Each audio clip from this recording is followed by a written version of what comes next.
aqui na indústria. Aqui foi feita pelos meus alunos, né? Eles foram numa empresa de lingerie muito conhecida, né? Não estou aqui, não vou fazer propaganda, porque não estou ganhando nada, né? Não vou falar o nome. Mas começou lá em 1947, tem quase 5 mil trabalhadores. A maioria esmagadora, trabalhadoras, tá? Elas foram lá no trabalho do semestre. Aí, a primeira coisa que a gente faz, precisa compreender essa empresa, as grandes mudanças. Isso é uma forma de representar os produtos, como é que foi a evolução da empresa, né? É uma descrição. Tem mais dados, mas eu resumi dessa maneira. O que eles fazem com relação a... tem ginástica laboral. Eu vou capturando os dados. E aqui, elas foram conversando com um departamento, com um serviço especializado de medicina e segurança do trabalho. O técnico de segurança começou a dizer que tem muito acidentes, começou a passar os dados de acidentes para eles, né? Aí começou a dizer, olha, isso aqui são os dados. Aí começou a se trabalhar isso, esses dados. Esses dados não estão prontos na empresa. São os alunos que precisam coletar esses dados e depois jogar no Excel, trabalhar para poder analisar esses dados. Não adianta eu ficar com aquela tabela lá da empresa. Avançando um pouco mais, a distribuição de acidentes por mês. Estão percebendo? Tem acidentes com afastamento, sem afastamento. Isso foi um tema que surgiu na conversa com o técnico de segurança. E as alunas, a gente vai orientando, porque tem uma apresentação a cada final de mês, e a gente vai orientando no seguinte sentido: essa pista parece ser boa, então vai lá, conversa mais, pega dados, joga nos gráficos, vamos tentar entender quando que esses acidentes estão acontecendo. Bastante razoável esse trabalho. O que é interessante é que a gente começa a perceber que tem fevereiro, tem os picos, né? Aqui tem pico e tal, né? Aí a gente vai, avança um pouco mais com esses dados, né? A gente vai querer saber onde que eles estão ocorrendo. Não é? Qual o setor? É como se eu chegasse de helicóptero, né? E aí eu vou, com os dados, eu vou... Uma fábrica com quase 5 mil trabalhadores, para fazer o trabalho no semestre, não dá. Então eu preciso tentar entender onde esse fenômeno está acontecendo. Porque a fábrica é o meu laboratório. Isso que é interessante. Não preciso montar um laboratório de ergonomia. O laboratório de ergonomia está circundando, né, a universidade como um todo. Aí a gente começa a perceber que tem uns setores. Olha, esse aqui é candidato, tem esse daqui, né? E aí a gente vai analisando alguns setores críticos, que é o setor 28 e o setor APA, a gente começa a ver que tem, olha, então, aqui em fevereiro está grande. E aí começa, e vai dialogando. Sabe o que o técnico falou? Sabe o que é? Sabe? E as meninas perguntando o que é. Você tem ideia do que acontece em fevereiro? Sabe o que é? Elas ficam pensando no carnaval, esquece de trabalhar, e aí elas se espertam toda, fica pensando no carnaval, né? Carnaval, todo mundo aqui no Rio tem uma escola de samba e tal. Mas isso ele falou sério, não é piada não, né? E gente, poxa, mas será que é isso mesmo? Claro que a função nossa é desconfiar, a gente está fazendo pesquisa científica, aí a gente precisa, poxa, vamos tentar ver como é que a atividade humana lá é feita, né? E aqui a gente vai avançando. Eu estou fazendo essas observações que são sistemáticas, aí a gente começa a ver, por exemplo, os tempos feitos pela engenharia de métodos da empresa, né? A alocação de tempos está em vermelho. E a gente começa a ver que aqui, olha, entre o trabalho, o tempo alocado pela empresa e o tempo realmente feito, que as meninas mediram, tem uma discrepância.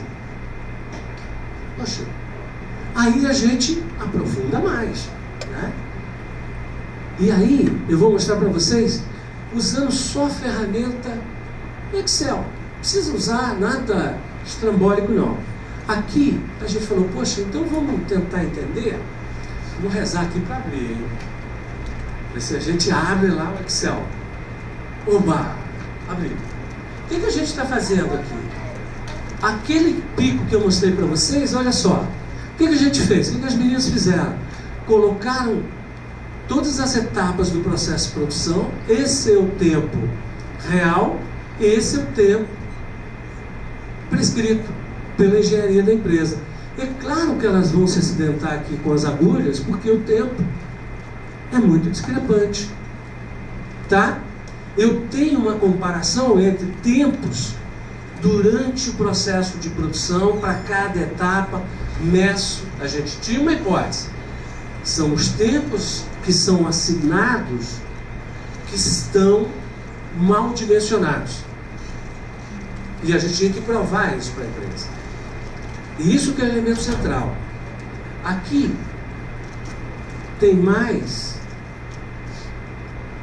A gente montou para o processo todo. E aqui vocês estão vendo, né? Quais são as ferramentas que são usadas, a postura.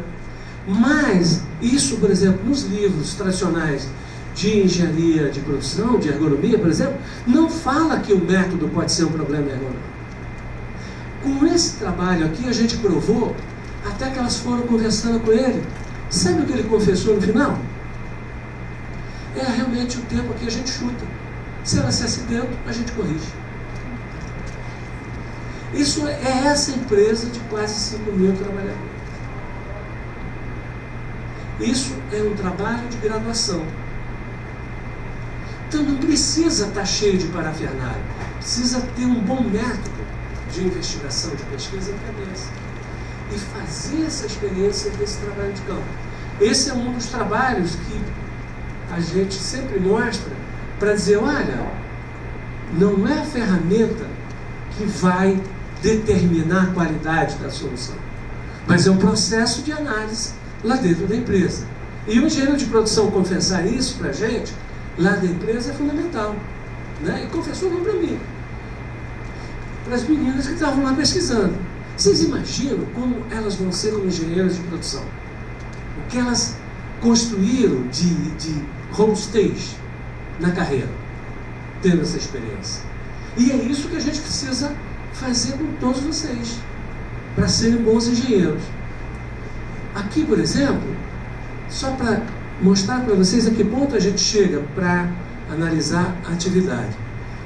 De novo, a gente não está usando nenhuma ferramenta extremamente sofisticada. A gente está usando as etapas do processo de produção como as meninas estão costurando, segundo a segundo. Né? Então eu dou foco, eu faço gráfico de atividade, eu vou provar para a empresa onde os problemas se encontram. Naquele posto, para aquele tipo de produto onde elas se acidentam. Elas se acidentam porque está faltando um projeto adequado para o posto. Agora, eu queria mostrar, isso é um problema de todas as empresas. Os métodos que são feitos, né? E pasmem, todos esses métodos, os tempos, são usados para cálculo de custo dos produtos, para engenharia de custos, para contabilidade gerencial, para definição do preço final, tá? E para definição de capacidade de fábrica. Se o tempo está errado, se o tempo não é real, toda a minha contabilidade, todo o meu custo final também está errado. Por consequência. Tá? Vou mostrar um outro exemplo aqui. Isso daqui com os alunos da Universidade da Virgínia e com da Universidade Federal do Rio de Janeiro. Houve uma demanda, a gente usou a mesma metodologia. São toneladas e toneladas. É uma plataforma para perfuração de 5 mil metros para chegar até o poço de petróleo. Tá? E tem um operador pilotando essa geringonça aqui, de centenas de toneladas, é 500 mil reais dia de aluguel. Então não pode parar, é 24 horas, é torno de 12 do operador. E ele fica manobrando a plataforma com essa tela de computador. Tá? Aqui é a crítica. Eu vou falar bem rápido. Aqui são tanques para estabilizar a plataforma. Tá? E aqui é o menu para operar. Aqui, por exemplo, são as bombas, essa aqui são as válvulas. Aqui uma válvula fechada, essa aqui é uma válvula aberta, então está verde, está passando líquido aí. Então, veja bem, aqui é a proa da plataforma, fosse a proa de um barco. Os tanques estão representados perpendicularmente à sua posição real. Então tem uma inconsistência, né? Aqui, por exemplo, não tem uma separação entre o menu principal e o secundário. E isso está no mar, que é naturalmente estável. E aí tem tempestade, e aí você só pode oscilar 5 graus para cá ou 5 graus para cá. Senão você rompe esses 6 quilômetros de tubulação. Então esse operador é um elemento central na segurança, na produtividade, né? E vocês acham que quando tem a tempestade, entra a luz de emergência, fica mais escuro lá dentro. Como é que ele vai achar esses controles? Além do mais, ele tem que manter os tanques cheios de maneira a estabilizar. Mas a plataforma tem hélices, né? Tem 8 motores que você precisa usar em sentidos que são necessários, contrários às correntes, para você poder estabilizar também.